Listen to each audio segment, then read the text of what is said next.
জনসমাগম, উপস্থিত তাবর তাবর ব্যক্তিত্বরা।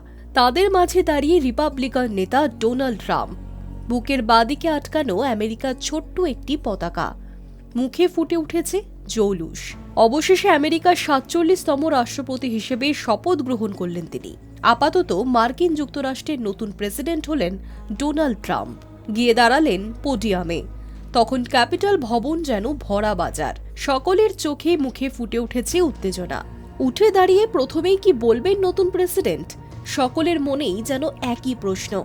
তবে ক্ষণিকের মধ্যে সকলের মোহভঙ্গ করলেন ট্রাম্প। দিনের প্রথম শুরুটাই হয় বাইডেন সরকারের তুলোধনা দিয়ে। আমেরিকার প্রেসিডেন্ট হিসেবে শপথ গ্রহণের পরই আগের সরকারের বিরুদ্ধে কার্যত বোমা ফাটান রিপাবলিকান নেতা ডোনাল্ড ট্রাম্প। তার পোডিয়ামের অদূরেই বসেছিলেন আমেরিকার প্রাক্তন প্রেসিডেন্ট জো বাইডেন।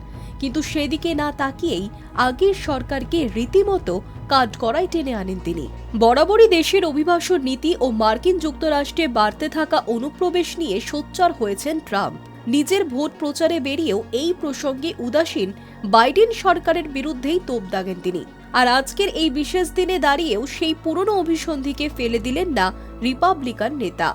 উল্টে দেশে বাড়তে থাকা অপরাধগুলির নেপথ্যে আগের সরকারের উদাসীন অভিবাসন নীতিকেই দাগিয়ে দিলেন তিনি। উল্লেখ্য, ট্রাম্পের শপথ গ্রহণ অনুষ্ঠানে সাক্ষী থাকতে দেশ বিদেশ থেকে হাজির ছিলেন বহু তাবর তাবর ব্যক্তিত্বরা। ভারতের প্রতিনিধি হিসেবে ট্রাম্পের শপথ গ্রহণ অনুষ্ঠানে গিয়েছেন বিদেশমন্ত্রী S Jaishankar.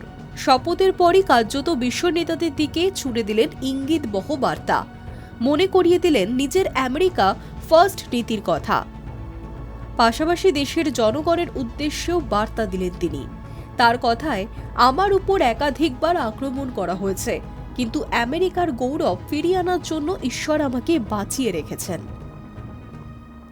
High News network.